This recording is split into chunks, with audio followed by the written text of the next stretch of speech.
सहनौ भुनक्तु सह वीर्यङ्करवावहै तेजस्विनावधीतमस्तु मा विद्विषावहै। ॐ शान्ति शान्ति।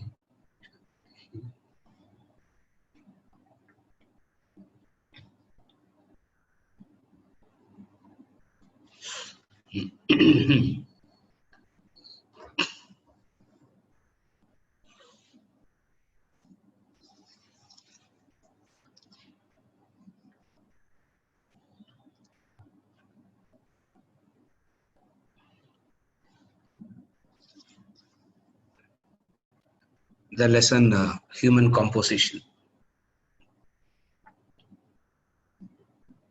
We start from the middle. 1, 2, 3, 4, 5, 6, 7. We start from the paragraph 8. We have finished up to the 7 paras.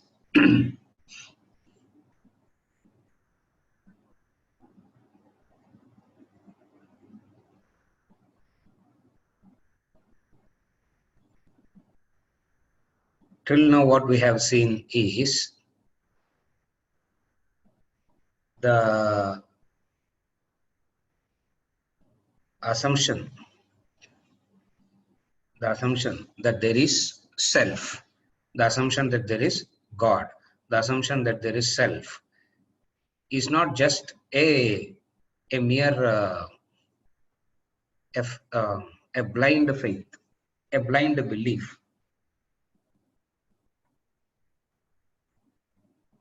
There are supported by several corroboratory evidences. There is the self, human being equals spirit plus matter. Spirit is the supreme self. Enlivening the equipments is the formula. The equipments are perceivable. The equipments can be felt. The equipments can be understood, conceived. The body, the mind, the intellect can be felt, can be perceived, can be felt, can be understood. What is imperceptible?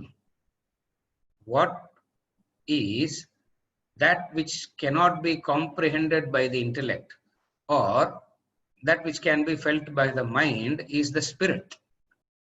So in the equation, spirit plus matter, matter part is understandable, the spirit part is not understandable. So something that which is not understandable is either it can be a postulation, or it can be a blind faith, or it can be based on factors which corroborate it. Corroboratory evidence means it's not a direct proof, but so many factors pointing to that existence. Please understand the difference. Corroboratory evidence doesn't mean direct proof. There are, based on a few analysis, it can be projected and said, yes, therefore the postulation that there is a self seems to be agreeable.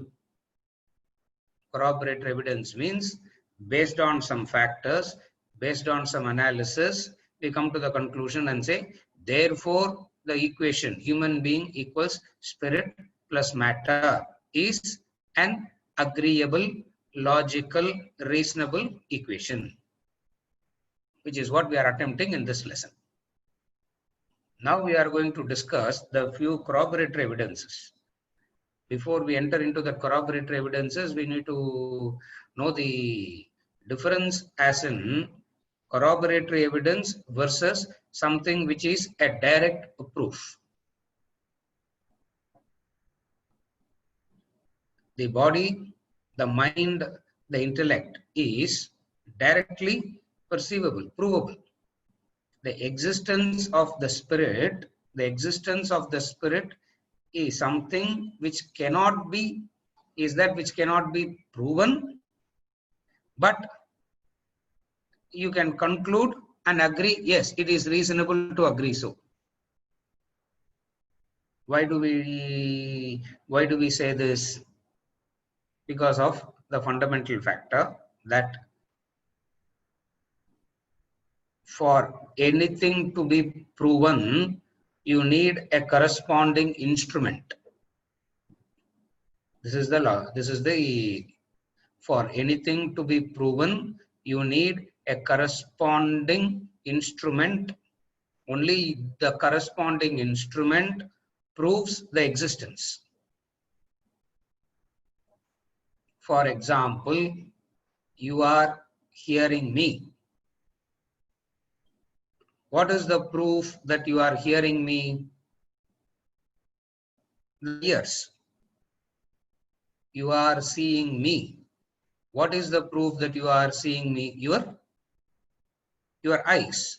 There is a direct evidence. There is a direct pramana. There is an authority. There is a direct authority. Now, when it comes to the self, when it comes to the spirit, you don't find any such direct evidence. It's a corroboratory evidence.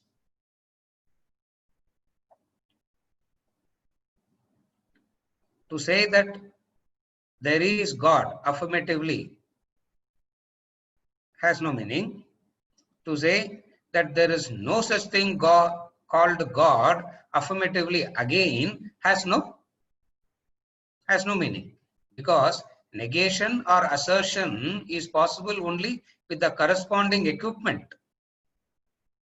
Now, when there are no instrument that can be used to know the self, how can you assert it or negate it? Therefore, we come to the conclusion known as a corroboratory evidence.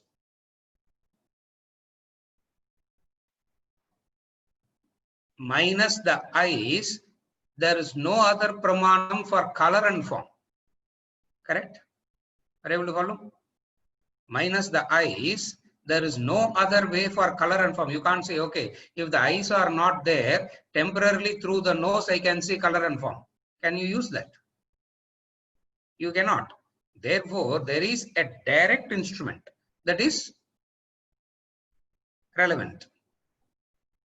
The feelings, the emotions, there is an instrument called the mind that directly experiences it. The knowledge, the understanding, rightly or wrongly, limited or unlimited, there is an intellect, there is an instrument that is comprehending. When it comes to the self, he uses the word corroboratory evidence because there is no direct instrument that can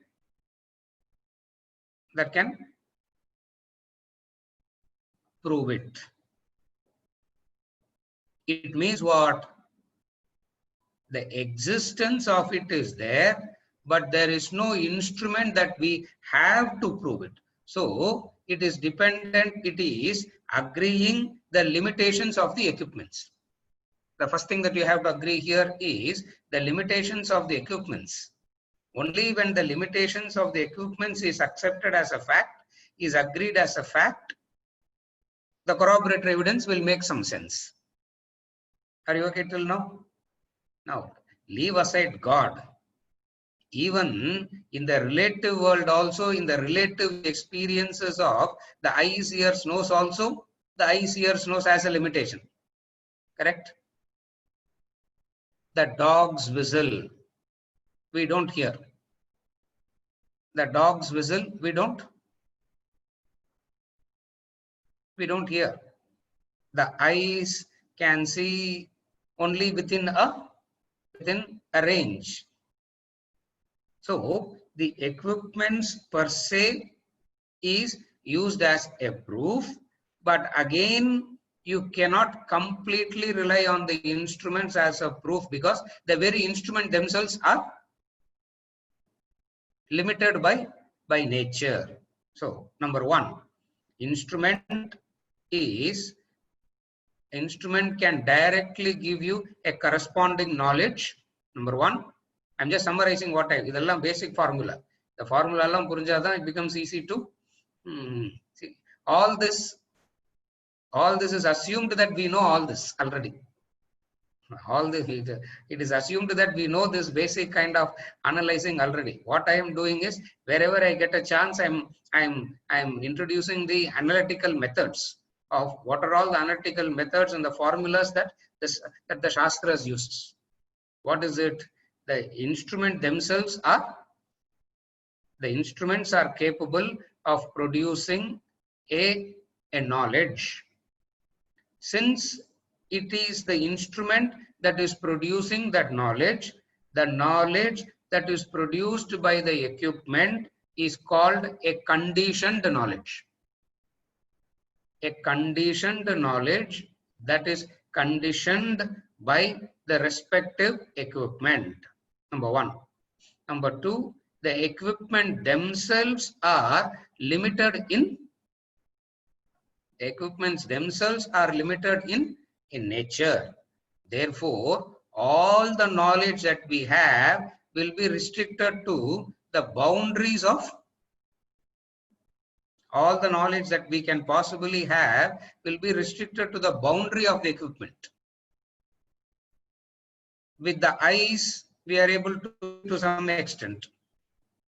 I'm talking about the cosmos. The moment you say electromagnetic radiation, we are able to send the waves and take some feedback. Based on that instrument, we are able to go some depth. Now, where all it cannot reach, one thing is to say it doesn't exist. Another thing is to say maybe it is there, but the instrument cannot reach. One thing is to say where the equipments cannot reach, it doesn't exist. Another thing is to say it is there, but the equipments are limited. Therefore, certain things are beyond the comprehension of the instrument as a direct proof, but there can be a corroboratory evidence. And Vedanta uses this analytical method called corroboratory evidence to establish the existence of the Supreme Self, God principle, Brahman as the enlivening factor. It's a very reasonable method. So you are not asked to believe that there is a thing called God. You are not asked to swallow that there is a thing called God. It is reasonable. It is reasonable because it's based on these analyses which are irrefutable. Therefore, the method that we are going to employ is known as the method of corroboratory evidence. Once we understand this, rest of the analysis that he is going to do becomes very meaningful.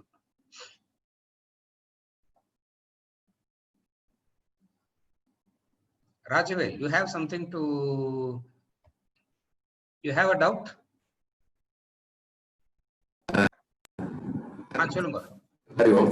If like a person without eye cannot realize the color, yes. Only a person who is not having fill in the blank, you only have to say what has to come there, cannot realize self or God.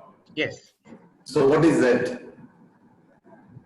Intellect or something else? A person who doesn't have eyes cannot realize color and form. Okay. Similarly, it means the pramanam, the eyes, color and form. Similarly, for self, it is the knowledge of the Shastras. For through the knowledge of the Shastras alone, we get to know that there is a thing called self. You study economics, you will not get to know that there is a thing called self. You study science, you will not get to know that there is a thing called self. You study mathematics, you will not get to know that there is a thing called self. Therefore, for the subject matter of self, God, the pramanam, the source, the authority is the Shastras. That is why we insist on studying and understanding the Shastras. For minus the Shastras, it is It is impossible. It's like saying even without the eyes, I can see color and form. The person can say it, but we understand that as a very meaningless. But we understand that statement is a very meaningless statement. Are you able to follow? So similarly, the pramanam, what is the source? Color and form is the source for the eyes. Sound is the source for the ears. Similarly, for to knowledge of the self, shastras is the source. That is why the very first lesson they say Shravanam, listening to the Shastras.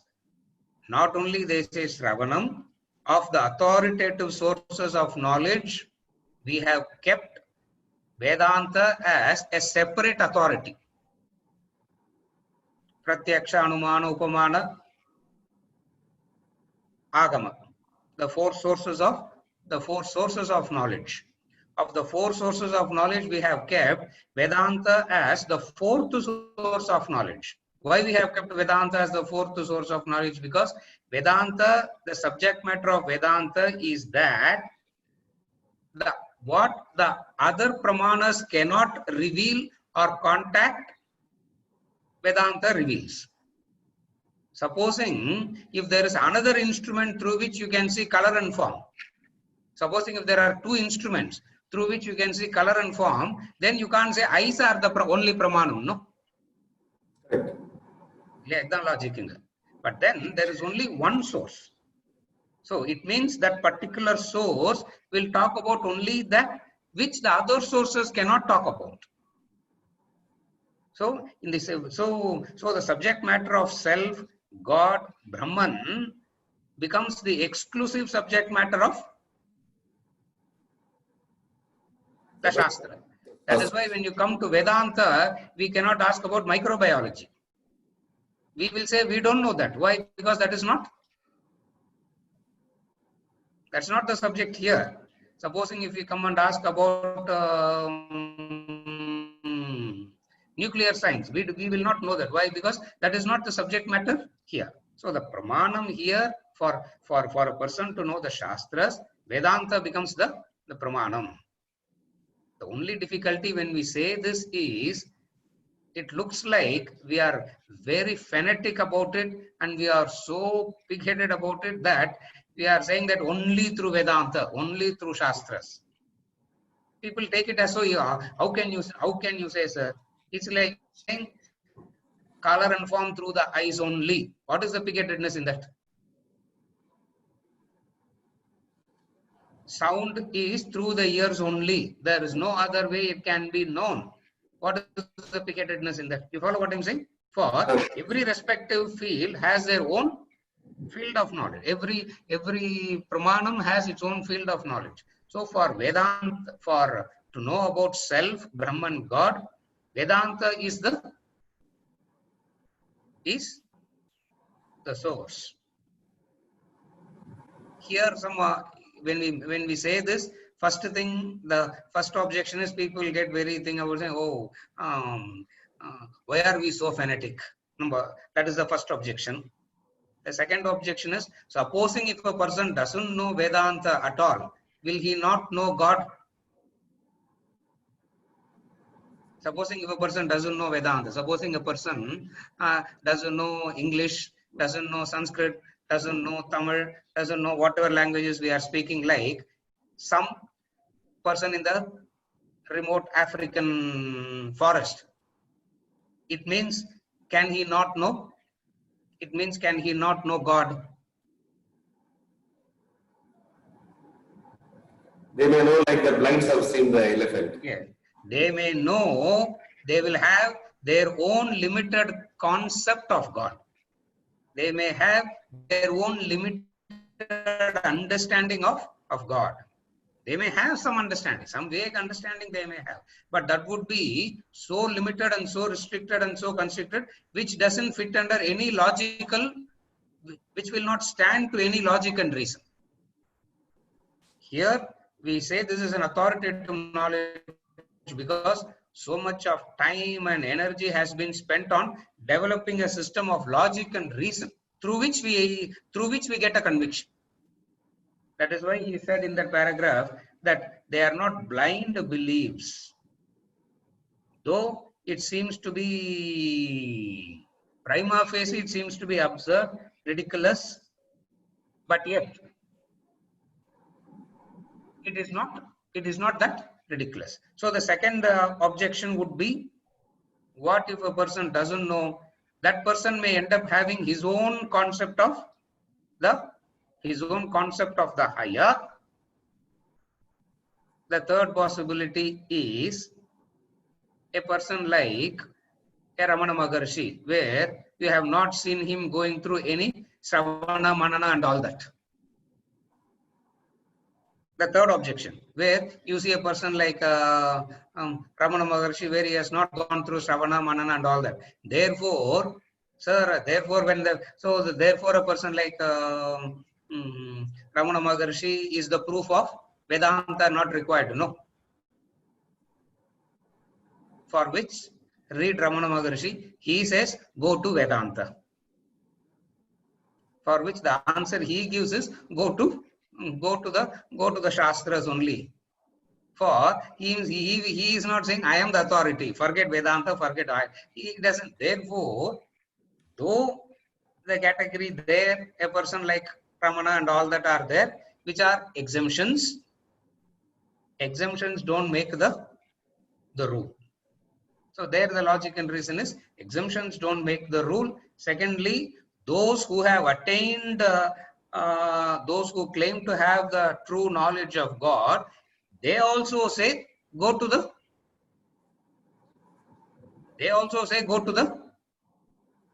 Shastras. Therefore, you find the conclusion is, for Shastra, to have the knowledge of God, the Shastra, by Shastra we mean Vedantic knowledge. Vedantic knowledge means, I'll explain that next, is the only source for knowing. Vedanta is the only source for knowing God. Just as eyes are the only source, ears are the only source, mind is the only source for feeling. Through the eyes, you can't feel, no. You can see the person crying, but then through the mind only you can feel that emotion. You can hear somebody crying, the loud voice of crying you can hear, but only through the mind you can feel the emotion. Similarly, the intellect. Therefore, it is through the knowledge alone that we will get to know what is God, for there is no other source for this. All this logic boils down to only one thing, what? There cannot be two sources of knowledge. There can be,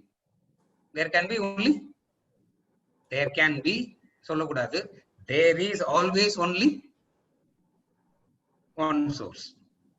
And that which is used in one cannot be used by the other. When you go to when you go through this analysis, which I would do one of the days, no, when I say I'm doing one of the days, in each and every class, whenever I get a chance, I just expose you to the 3-4 steps of how the analysis itself is done. You know that how much this knowledge is reasonable. That is why we say it. That's why in this context here, in this chapter, he uses the word corroboratory evidences. Is there a way to know God other than the Shastras? The answer is no. For there is no other way to know the source of color and form except through eyes. The eyes. You can't say, why are you fanatic to the use of eyes for color and form? You should not be fanatic, no sir. We should be very liberal. No, you can be liberal, But then through the liberality, you can't use ears for color and form. That is why when it comes to the subject matter of self, Vedanta becomes the Shastra, the Vedanta becomes the source of knowledge. Seriya? Yes, Raj. If a Shastras, people say in the house, the puja room should look towards east side. That is comes Shastra, right? Correct. Adhikata I am coming to. That's why I said I will explain what Vedanta means. Right. What Vedanta means is, what Shastra, the Vedantic knowledge means is,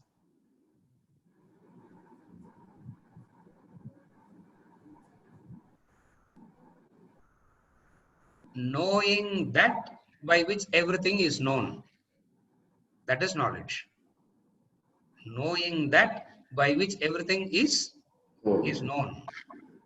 Now, what is this Vedantic knowledge? Human beings go through these stages. What are the stages? At the first stage, he is ignorant. He is ignorant. He is illiterate. He is unintelligent and suffers. Correct? He is ignorant. He is unintelligent, illiterate, suffers. Depression, what are the sorrow, the stress, depression and all that. Then the second stage. Confusion. Literate, intelligent and depressed. Confusion, sir. Confusion. Ignorant, literate, intelligent, depressed. It means there is one kind of knowledge, there is a kind of knowledge that how much ever you gain, the shoka doesn't seem to go. The sorrow doesn't seem to go. Then comes the Shastric knowledge. What is the Shastric knowledge? Knowing that by which all shoka is removed, all sorrows are gone. That's what very beautifully in the Upanishad they start. Sanat Kumar, one of the saint called Narada. Narada is very famous. Yeah. Narada Kalagam we say no. Wherever he goes, he creates mischiefs. No, the mischievous saint Narada. Before he became a mischievous saint, he was a student. He goes and asks his guru Sanat Kumara. He says, beautiful question he asks. I am an all-knowing depressed person. I know so much and yet in sorrow. What? Why is this and what I should do? And Sanat Kumara asks, before I answer your question, tell me what you know. And you should see the list that Narada gives. From that list only we come to know how many sciences people knew in the past. Because he gives the list and he gives explanation of all that. Tamil solron liya, Aya Kalaigal 64 nayumnu solron liya. He gives that list of 64 types of vidya. And he says, having known so much, he gives that entire list of that. And then he says, but the conclusion is knowledge must make me wise and free from sorrow. Knowledge means that should make me wise. Wise means I should be free from sorrow. But still, before knowing this, I was ignorant and depressed. Now I am knowledgeable and depressed. Now what is Vedanta? It is not this kind of knowledge. The knowledge by which the sorrows are, by which the sorrow is removed. And how does it remove the sorrow? It removes the sorrow by saying, as long as you think you are separate from the totality, as long as you assume that you have an individuality, as long as you believe that you are an individual, shoka will remain. The moment you realize Tat Tvamasi, you are that, it is gone. So what is the knowledge of Vedanta? It is not about drilling holes in the wall, Vastu Shastra. It is not about palmistry. It is not about astrology. It is not about any of these practices. It is about the knowledge of knowing. It is about the knowledge of knowing who you are and what you are, and by knowing this, what goes out? The ignorance goes out. So in that sense, what we mean by Vedanta is the knowledge by which the unreal is left and the real is recognized. A knowledge by which the unreal is left behind and the real is recognized. The knowledge. And this knowledge is what we call as Vedanta, the knowledge of the self, the knowledge of God. Even though in the initial stages we talk about human being equals spirit plus matter and all that, for analytical purposes, we will conclude by saying human being equals spirit plus matter.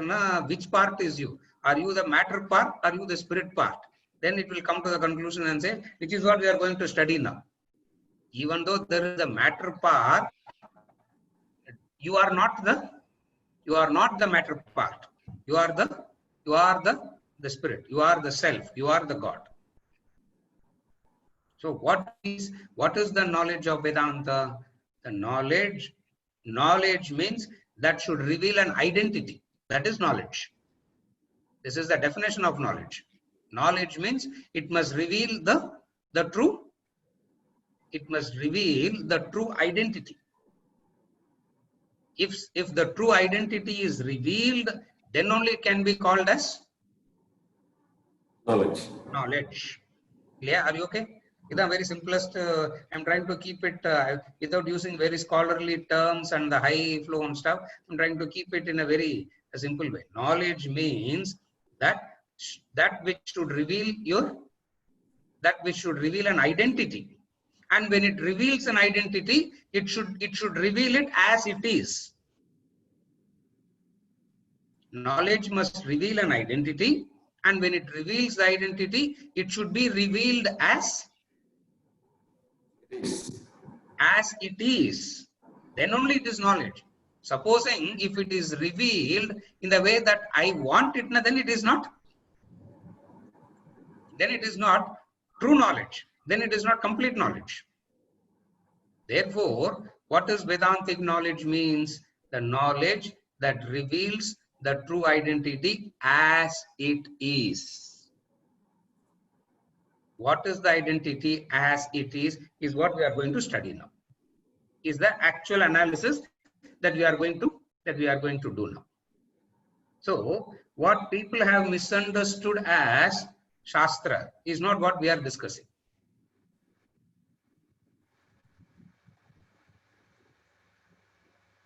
The person is very logical and very reasonable when he gives business ideas to others. When he has a problem, if he goes and drills hole in the wall, he's having double standards of knowledge.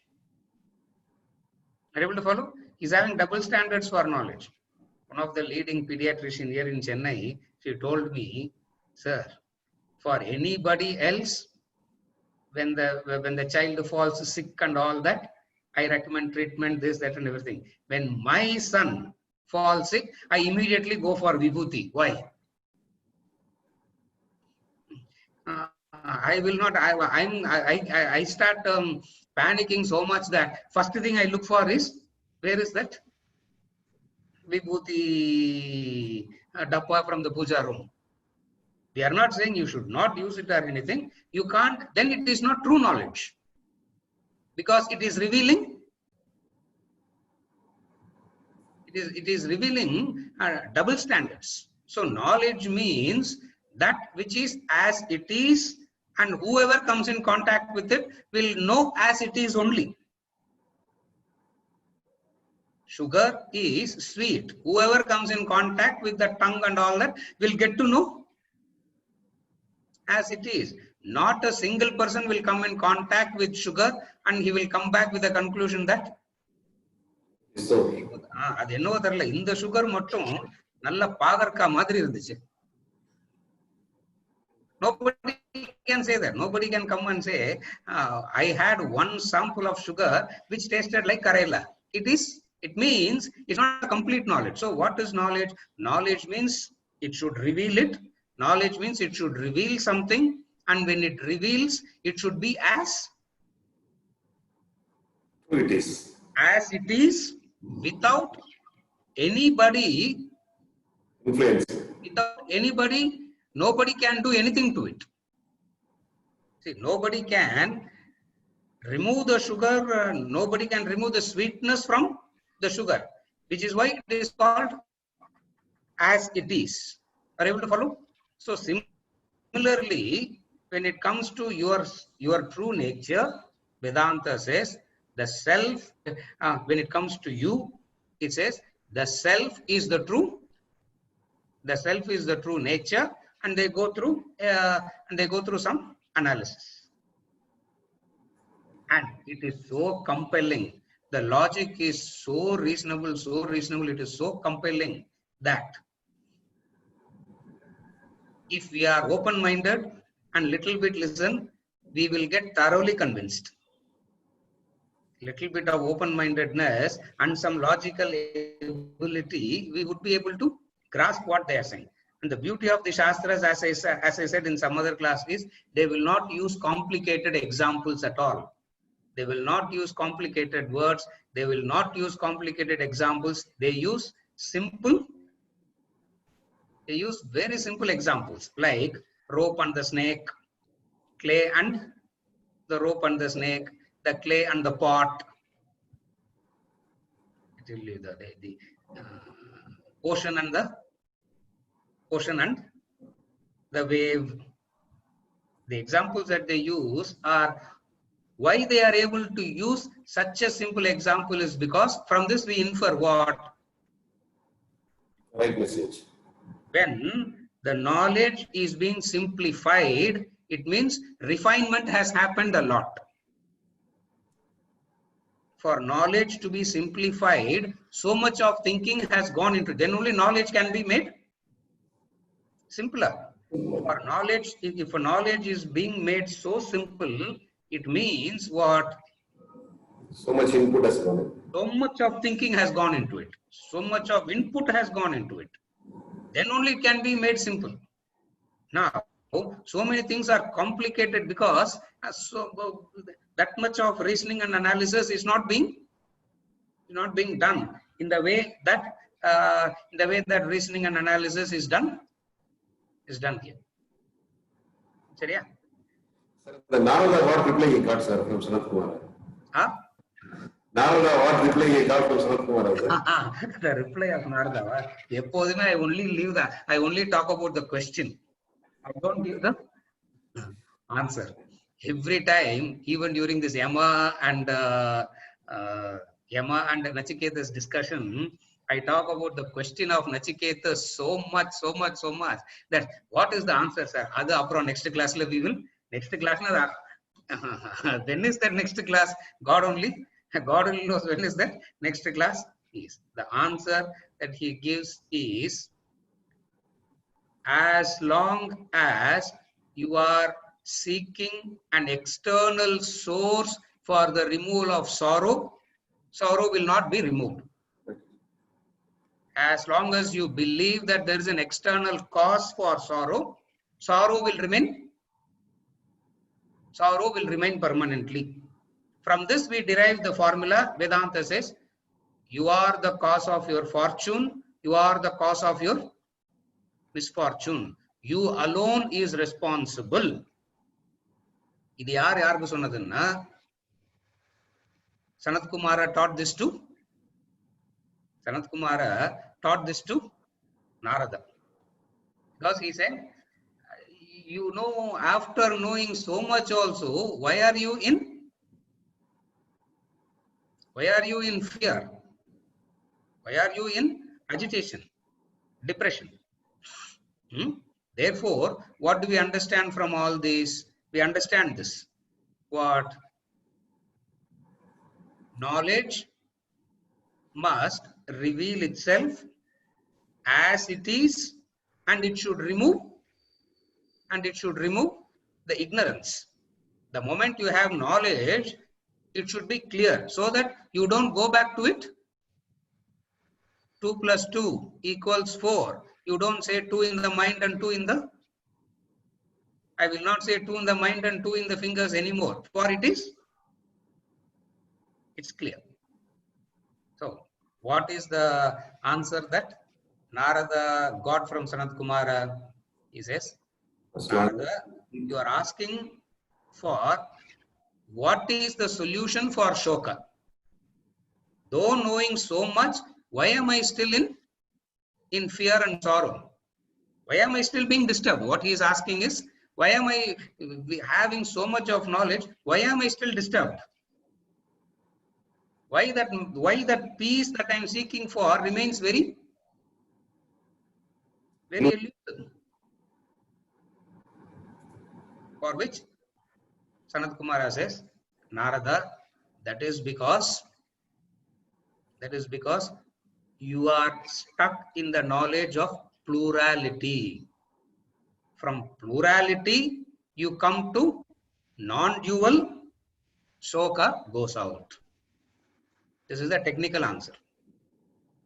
If you are stuck in the plurality, from the plurality, you need to come to the non-dual, and once you come to non-dual, Shoka goes out. Non-dual is what we call as, non-dual is what is known as moksha, liberation, self-realization, God realization. All can be used synonymously.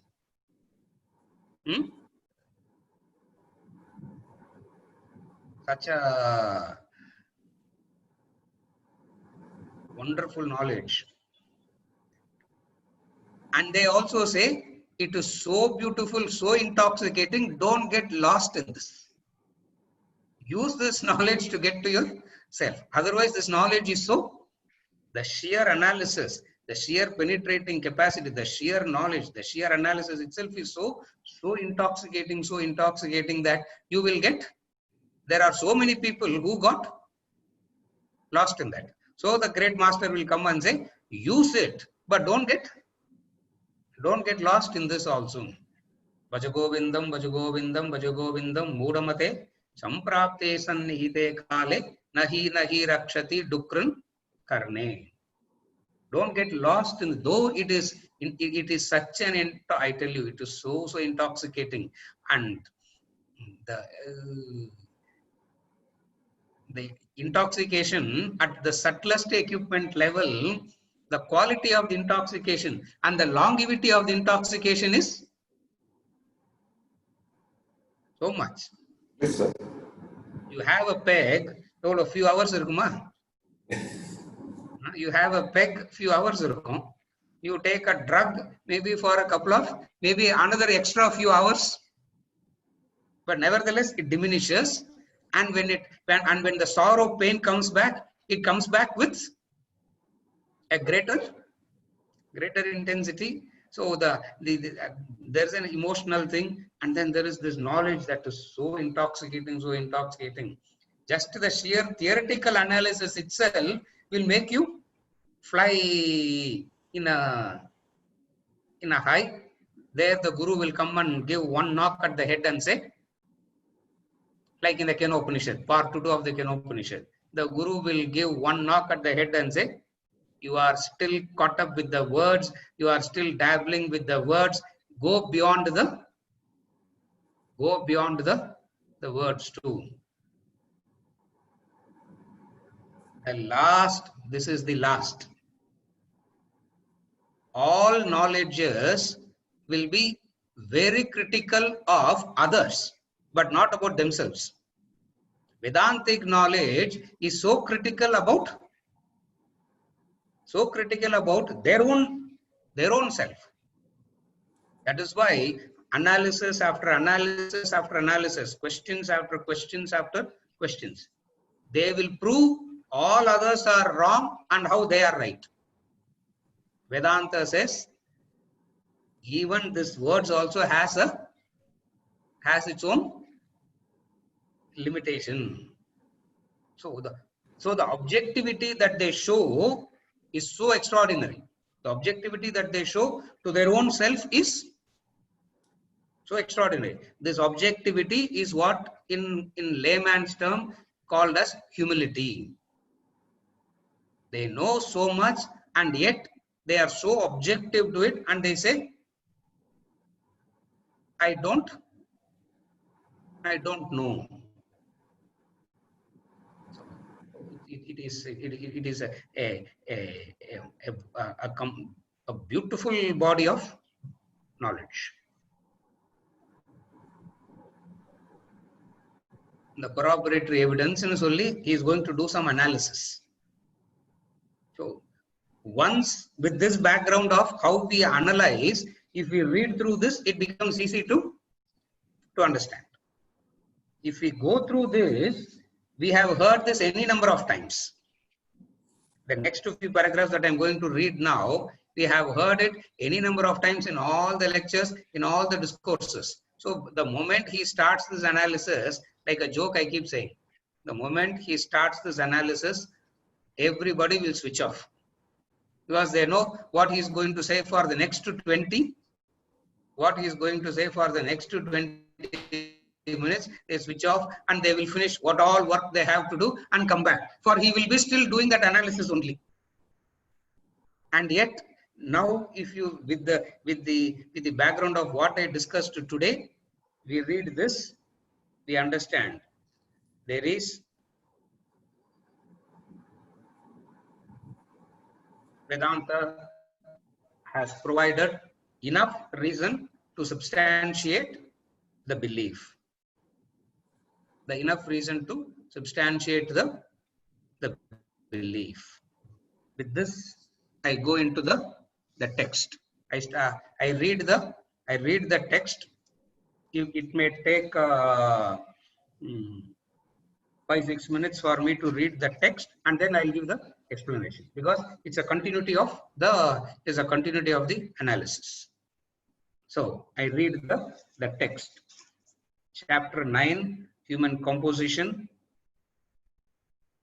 The topic called Basic Constitution, paragraph 1, 2, 4, 5, 6, 7, 8. I'm going to start from the 8th. I'm going to start reading from the 8th paragraph.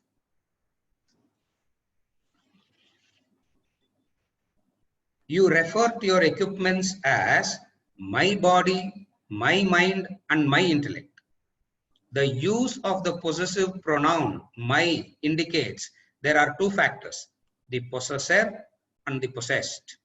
The possessor is you, and the possessed, the body, mind, intellect. The equipments, therefore, your possessions. They belong to you. If this be so, then who are you? Take away the body, mind, and intellect from your personality, there seems nothing left. Yet you feel a subject, integrating them and claiming these objects as its possessions. That unknown subject has been designated as Atman, the self within. This is one type of analysis. Furthermore, another analysis. Furthermore, observe the functioning of your equipments. You notice your physical body constantly changing. So do you find your mind vacillating with a variety of emotions and feelings, and your intellect growing, at times deteriorating, in effect changing. You recognize these changes taking place in your personality.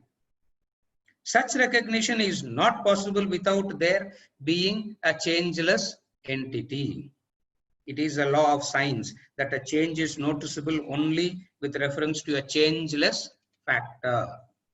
Just as the movement of a train is noticeable only with reference to the immovable objects outside, whereas the movement of an aircraft is not noticeable as there is nothing in a cloudless sky to relate to. Therefore, the recognition of the changes in the equipments and their functions posits the existence of an unchanging aspect in you.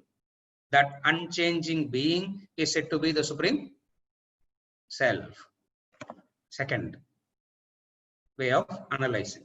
Now he is giving another method. The third, yet another corroboratory evidence of an eternal being is the persistent existence of the I in everyone's life. You use the pronoun I liberally without realizing its existence, its significance. The I runs through your entire lifespan. You claim, I am rich or poor, I am a boy or girl, I am young or old. You also say, I am well or ill, I am happy or unhappy, I am brilliant or dull. The same I runs through the equipments and their experiences. I perceive sense objects. I feel emotions. I conceive thoughts. Furthermore, it traverses the realms of the waking dream and deep sleep. In the waking state, you claim, I am an athlete, waker. In the dream state, I am an invalid, dreamer. And in the deep sleep, I am nothing, sleeper. These experiences are diverse, heterogeneous, but there is a homogeneous entity holding them together. The I pervading the three states of consciousness, percolating every physical and emotional and intellectual experience. That should provide enough evidence for any rational human being to investigate its presence and purpose in his life. Now he is giving an example. Three distinct methods of logic and reason. Now an example is given. In a puppet show, the artist is not seen by the audience. From his unseen position, he manipulates a number of wires to activate the puppets. The audience is thrilled at their movement and gesture. Children look upon the inert bodies as free agents, consider them to be independent actors. They are not grown up to visualize the wires and the artist behind the show. But others with a limited insight spot the wires yet fail to recognize the artist behind it. They are quite complacent to believe that the wires are the cause of the show. But the intelligentsia go beyond the wires, understand and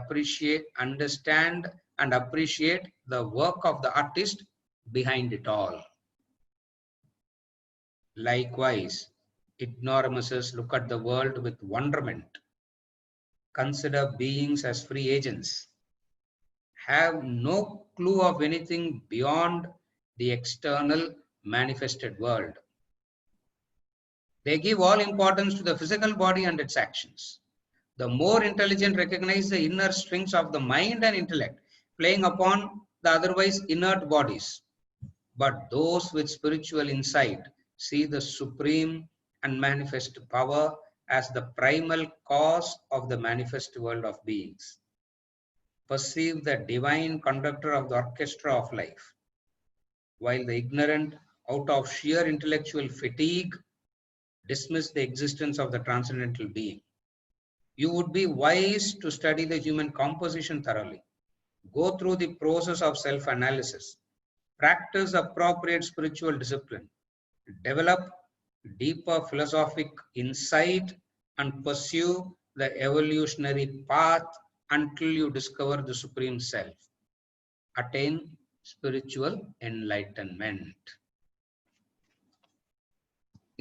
I studied the text. Now I will give the, now we will try to understand what he has said. One of the beautiful examples that he has come up with is the puppet show. So, in the puppet show, the children are so carried away by the puppets. They are dancing, they are fighting, they are romancing, all this they are, everything they are doing, the puppets. So the children are so carried away by the puppets. A slightly more intelligent say, all these puppets are managed by the strings. All these puppets are managed by the strings. Sir, it's all in the mind, sir. As the manager, they have gone up to that. And it's all in the mind. You can't start reading the body again. It's all in the mind. So now what you have to deal with? The mind. You can't start dealing with the body. So at one stage, body is seen as the free agent. At another stage, the body is not free, but it is the mind that is making the body to do everything.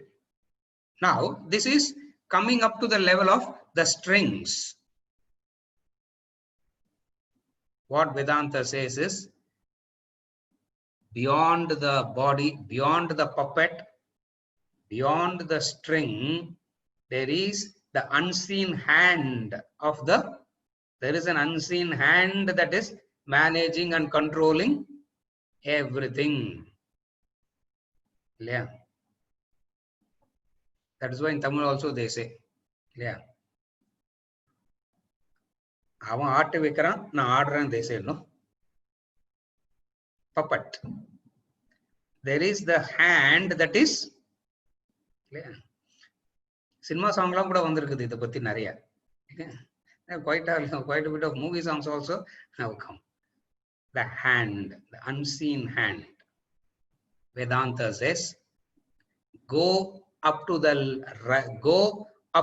unseen hand and recognize the unseen hand as the prime controller. Understand the unseen hand as the prime controller. One of the interesting analogy, one of the interesting example. Now we move on to the three distinct analyses that he did. One is the possessive pronoun. The possessive pronoun as in my. When I say my pen, I am different, the pen is different. The possessor and the possessed. When I say my book, the possessor is different, the possessed is different. When I say my pen, the possessor and the possessed are two different things. Similarly, when I say my body, my mind, my intellect, the question is, who is the possessor? The question is, who is that possessor who's claiming this as my body, my mind, my intellect? The possessor is different from the possessed. It means the possessor, what is the possessed? The body, the mind, the intellect. Remove the body, mind, and intellect. This is where you need a real logical reasoning ability. Yeah? If you have superficial logical reasoning ability, you will not be able to understand this statement. Remove the body, mind, and intellect. At a superficial logic level, you will end up at zero only. That is one level. That is very, very element. That is it is not at all logic and reason. So here they say, take away the body, mind and intellect from your personality, there seems nothing left. In fact, most of the so-called other systems of philosophy, logically they refute God by this only. If all this is gone, what will be left behind is zero. Why are you bringing in an unnecessary thing called God and self? For logically it seems zero. And I tell you, we all will be convinced by that. Now, how do you even refute that? So you need a different logic to refute that. What is the logic that we use? The logic that we use is the possessed is inferior by nature and the possessor is subtler by nature, and the gross will not be able to conceive the subtle. The possessor and the possessed. The possessor is subtle, the possessed is gross. So when all that is removed, when all the thing that I possess is removed, at some stage there is a possessor in the purest form where there is nothing to claim as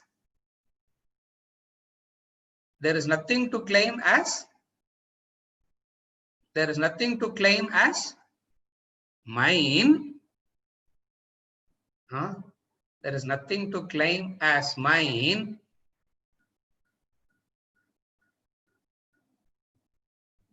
I am everything. Here it takes a here he takes a here the knowledge takes a the logic and reason takes a I tell you, it's an extraordinary leap here. Up to this point it is okay. From here it takes a leap and say I am everything. It's not I am zero, I am everything. Sukshmat Sat Sukshmataram, I am grosser than the grossest, I am subtler than the subtler, I am subtler than the subtlest, I am inside, I am outside, I am here, there, everywhere, I am with gunas, I am without gunas. I am with action, I am without action. They take it goes to the here from a ordinary perceivable logic and reason, we go to a deeper level. So this is the first analysis. What is it? That unknown object, that unknown subject, not object, I made a mistake.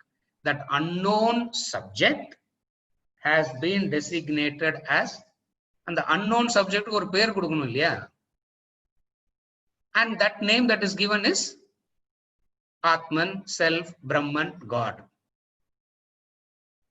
It's a name that is given.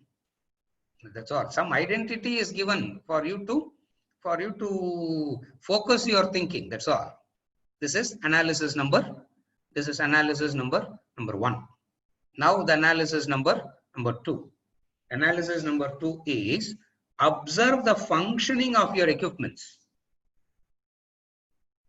What are the equipments? The body, the mind and intellect.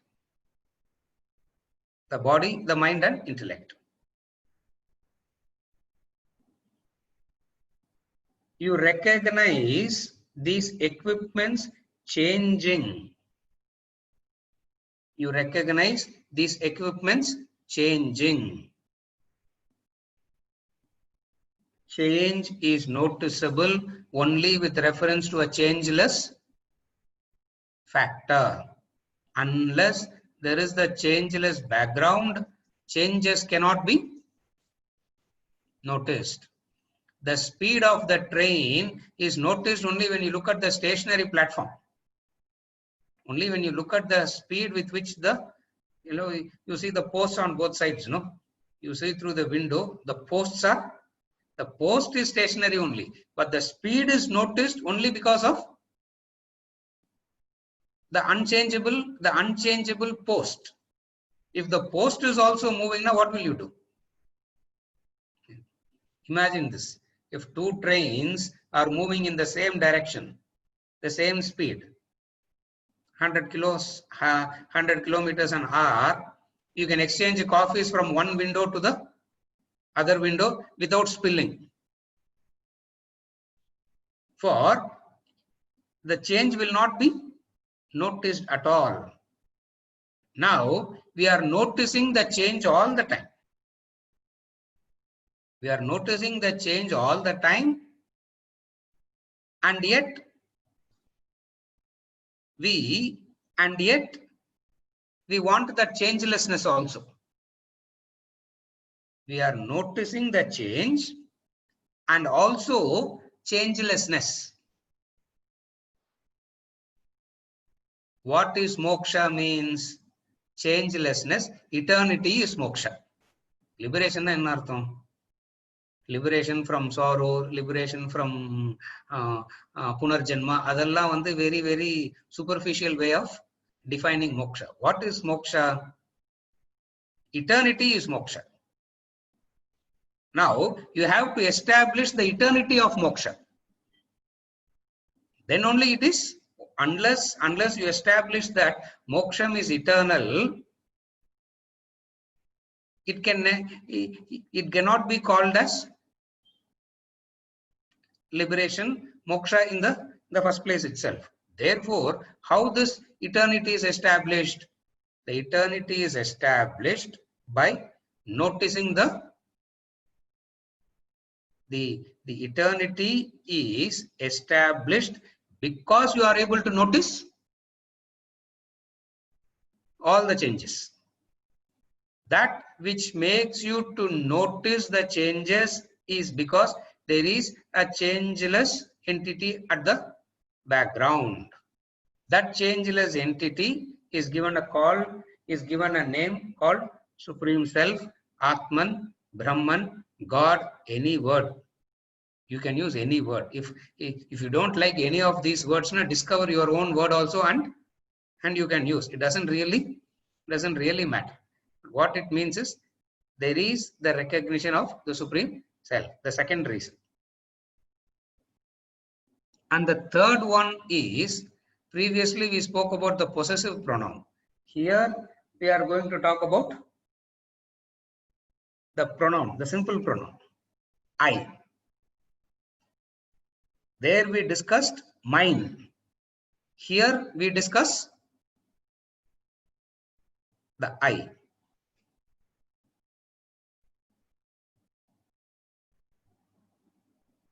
The experiences are diverse and heterogeneous, but there is this I. There is this I, and there is a constancy to that. There is this I, there is a constancy to that I, there is a permanency to that I, and yet you do not know what that I is.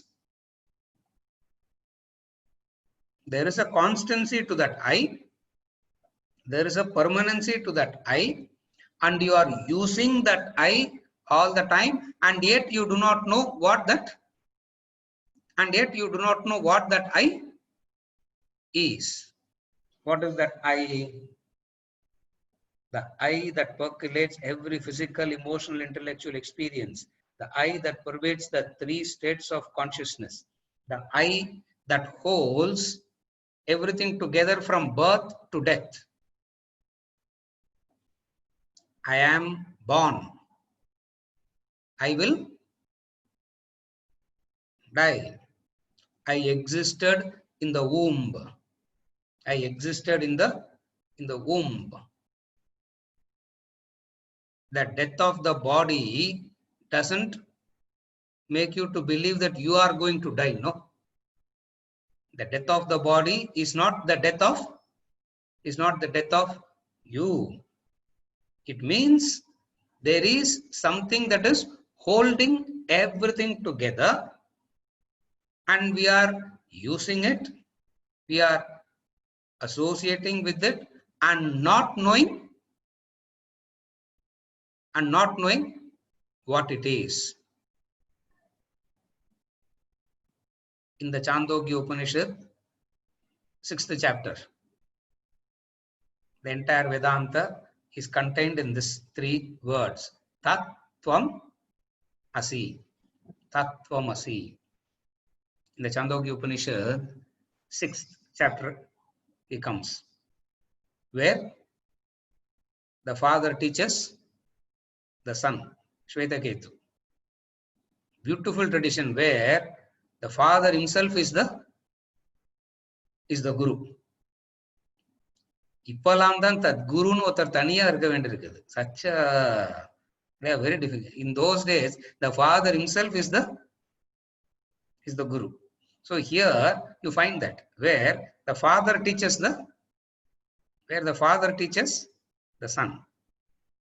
Tattvamasi Shvetaketu. Tattvamasi Shvetaketu. That 9 times he repeats. 9 different formulas.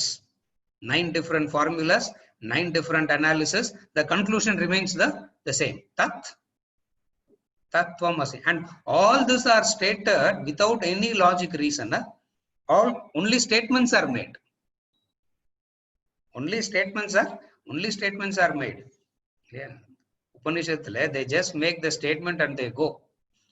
We have to take up those statements and spend lifetime in trying to understand that statement. அதை சொல்லி கொடுக்கறது அதை விட இன்னும் முதல்ல அதை புரிஞ்சுக்கிறதே கஷ்டம். அதை புரிஞ்சுட்டு அதை கம்யூனிகேட் பண்றது அது தலை சுத்துறது இல்லையா? That is why most don't get into this job at all, because it is a very, very uphill task. Why it is that uphill task? Because of the subtlety of the matter. The subject matter is so subtle, it is difficult to communicate. Why it is difficult to communicate? Because of these 2 reasons. What are the 2 reasons? The person who is communicating must know it. The person who is receiving it must want to know it. The person who is talking should know it. The person who is listening must seek it, must want it. That's why in some of the classes I keep saying, know what you are seeking and know what this knowledge is going to provide, and then sit in the classroom. Then only it will make sense. If you are seeking something else and if you come and sit here, it will not. It is like going to the medical college and hoping to become an engineer. Yeah. So here, the subtlety of the matter. What is the subtlety? The subtlety is this. What is the subtlety? The I is you. The I is you. Learn to segregate the I from the equipment. Learn to segregate the I from the equipment. This learning to segregate is what is called as viveka. Knowledge. Intellect. This ability to segregate the I from the equipments. The ability to segregate the I and try to see the pure I. Not the contaminated I, not the colored I, the pure I.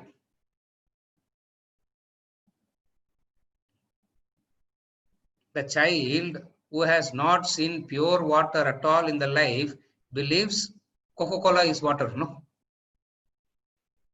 it is contaminated water. It is not pure. It is not Pure water. What is that pure water? What is that pure? What is that pure? I. This segregation is Viveka. This segregation is known as Viveka knowledge. This is Vedanta. So what is Vedanta knowledge means? This segregation is Vedantic knowledge. Segregating the I from the material equipments. Segregating the real from the unreal. Segregating the temporary from the permanent. Asatoma sadgamaya tamasoma jyotirgamaya mrityorma amritam gamaya. This is the famous prayer, the Upanishadic prayer. Asatoma sadgamaya tamasoma jyotirgamaya mrityorma amritam gamaya. Gamaya means lead. Lead from this to this. Lead me from darkness to light.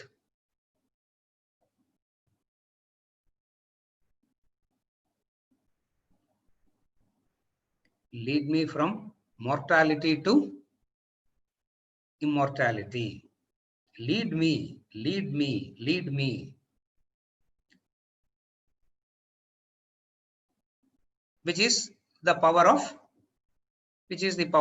knowledge. So these three analysis plus the example of the puppet is reasonable enough. Now this is not the only, please understand, don't take it as complete. This is not the only thing. As we go into the chapter of the self-analysis and the 3 states of consciousness, I said Tattvamasi 9 formulas. No, all this will come as we get along. I will keep explaining where all it has come. So here, to begin with, to gain a conviction upon the existence of the supreme reality, these 3 analysis plus the comparison with the puppet show example should give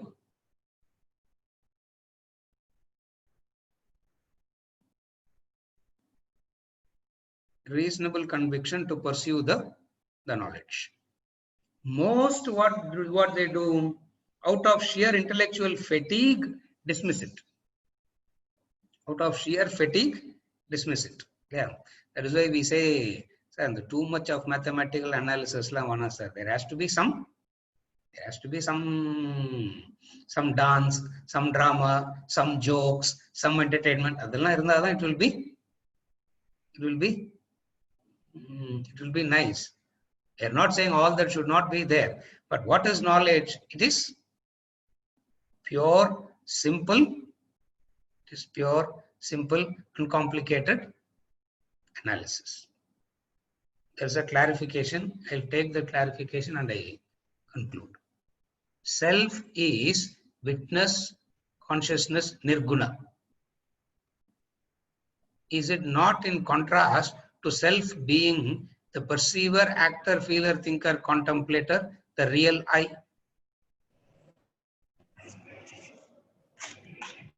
The self is witness, consciousness. The definition of self is Shuddha, Sakshi, Chaitanya. Enlivening, witnessing, blissful. Or you can say blissfully enlivening everything and witnessing is self. Blissfully enlivening and witnessing is self. Now, which is what the true definition of self is all about. What in the traditional Vedantic word is called as Satchitananda. The traditional word they use is Satchitananda. I'm not using the traditional, I'm just using it in the English context. The Sanskrit word is Satchit Ananda. Is that not in contrast to self being the perceiver, feeler, actor, thinker, contemplator? Now, the perceiver, feeler, actor, thinker, contemplator is not the self. The real I is different from the perceiver, feeler, actor, thinker, and contemplator. Out of ignorance, I have mixed up the I means perceiver, actor, feeler, thinker, contemplator. So what this knowledge comes and doing, what this knowledge is doing is, the real I is separate. The perceiver, actor, feeler, thinker, component is separate. He is not saying the supreme self is perceiver, PAFTC. He is not saying that. PAFTC na perceiver, actor, feeler, thinker, contemplator. Yeah. PAFTC in photo vechukrom. Self is not that PAFTC. Self is blissful enlivening witness. Blissful enlivening witness. Now, out of ignorance, I have associated the I means the PAFTC component, the body, mind, intellect, the jiva, the individual complex. So what Vedanta comes and says is, segregate these two. When we go to the self-analysis and the states of, when we go to the chapter self-analysis and the states of consciousness, we would go into the actual analysis of the segregation. Now he's only given an introduction. When we go there, it would be dealt with in greater detail. The chapters, the self-analysis, and the chapter, the states of consciousness. So here he is only introducing the concept that there is this perceiver, feeler, actor, thinker, contemplator on one side, the pure I on the other side. Realize that there are these two things first. Realize that there are these two things. Separate. We'll talk about it later. Yes. Having said that there are these two things, what he do is he will go into the analysis of what you are not first. What you are not first, the perceiver, actor, feeler, thinker, contemplator is what you think you are. So he will go into a detailed analysis of discussing perceiver, actor, feeler, thinker, contemplator, saying you are not that. Okay. First he is establishing there are these two. And then he is establishing what you are not. And then he is going to establish what you are. Then how do I disengage? Having known what I am, knowing that I have heard Tattvamasi, you are the self. Nothing has happened to me. I'm still the same. So what do? I follow the spiritual courses, the spiritual practices, and disengage from the wrongly identified I to the real I, which is the spiritual yogas, meditation is all about. And then the chapter concludes with the man of, who is that man who has human composition, starts with the two. Part B starts with the two and end with the one. Okay. End with the one, which is the state of man of self-realization. Who is that human being who has gotten to that state? So yeah. So he's saying, now first he's saying, recognize the two first. Recognize the two, and then the analysis of what you are not, so that you are very convinced that you are not that. Now it's only statements that is made, you are not that. So now the perceiver, actor, feeler, thinker, contemplator will be analyzed in detail and then said you are not that. So Vedantic way of Vedantic anatomy we will be studying the next class. Vedantic anatomy and Vedantic psychology is what? Because human being is the physical, he is not only the body, he is not only the mind, he is a combination of both. So we will be discussing human being from that perspective. Is it okay, sir? Thank you, sir. With this, we conclude for today. Next week we start with the topic composite personality.